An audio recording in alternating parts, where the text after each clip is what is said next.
Jumpa lagi bersama saya, Arif. Kali ini saya akan membahas tentang dinamika rotasi seri 9 dengan topik momentum sudut, hukum kekekalan momentum sudut, dan contoh soal. Yuk. Oke, kita bahas momentum sudut. Besar momentum sudut diperoleh dengan menyatakan hasil perkalian silang kedua vektor. Di sini adalah ilustrasi dari benda yang memiliki massa M dengan kecepatan V, kemudian berotasi berjari-jari R. Maka momentum dilambangkan L besar. L besar sama dengan R kali P sama dengan R kali M kali V, di mana R kali M kali omega R. Nah, omega R ini mengganti kecepatan V ini, di mana hubungan antara kecepatan linear dan kecepatan angular itu adalah V kali omega R, sama dengan disederhanakan M kali R kuadrat kali omega, sehingga terakhir L sama dengan I kali omega, karena M kali R kuadrat itu merupakan momen inersia benda. Jadi dengan keterangan L adalah momentum sudut, satuannya kilogram meter kuadrat per sekon, I adalah momen inersia benda, satuannya kilogram meter kuadrat, sedangkan omega adalah kecepatan sudut, satuannya radian per sekon. Kita lanjutkan.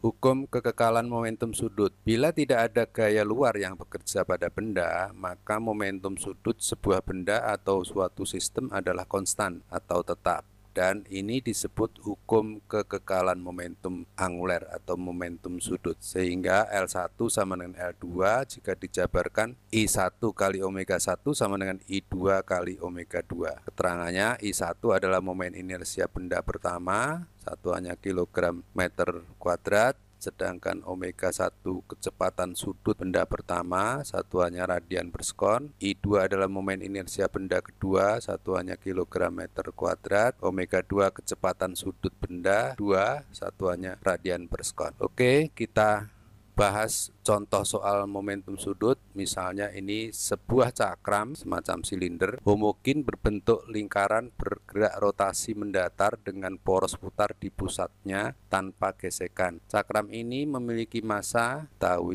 massa 120 kg dan jari-jari R 2 meter. Seorang siswa yang massanya 40 kg, ini siswa, ini 40 kg, berjalan perlahan dari tepi cakram ke arah pusat. Lihat gambar nih, berjalan menuju pusat. Jika kecepatan sudut sistem ketika siswa di tepi cakram adalah 2 radian per sekon, berarti ini omega 1 ya, jadi 2 radian per sekon. Berapa kecepatan sudut sistem ketika siswa mencapai titik R? Di omega 2 ditanya pada saat R2 itu bernilai 0,5 meter dari pusat, sedangkan ini R1 2 1 ya.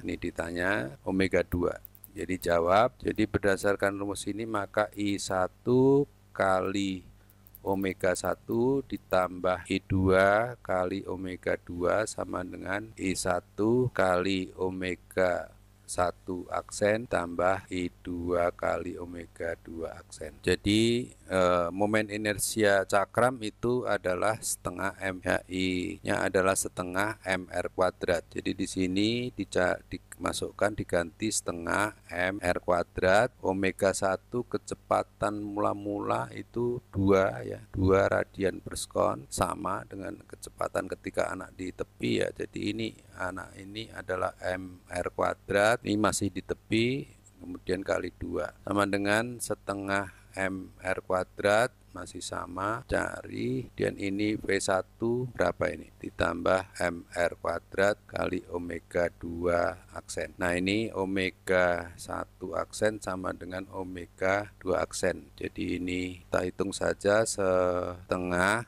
kali 120 kali R-nya 2 meter, 2 kuadrat kali 2 tambah 40 kali 2 kuadrat kali 2 sama dengan tengah kali 120 kali tengah ya. Masih sama kalau cakram ya. Jadi 2 kuadrat tambah 40 kali 1/2, 2 kuadrat setengah kan, kali omega 2 aksen. Ini 2 kuadrat, jadi dicoret 4 80 ditambah 10 kali 2 380 kali 4 320 sama dengan setengah 60 kali 2, R-nya sama. Jadi 2 kali ini 240 kali omega 1 aksen ditambah perempat nih 10 omega 2 aksen. Jadi 700 800 sama dengan ini sama ya, karena ini sama berarti ambil aja ini X ya, berarti 250. Jadi X sama dengan berapa ini? 800 dibagi 250.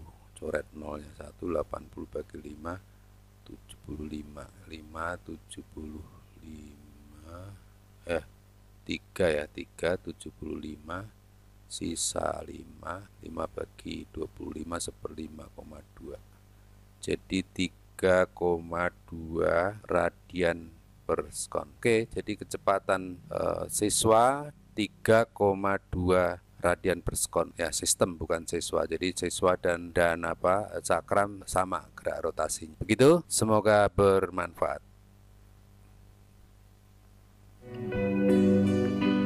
Sekian dari saya, sampai bertemu di seri berikutnya.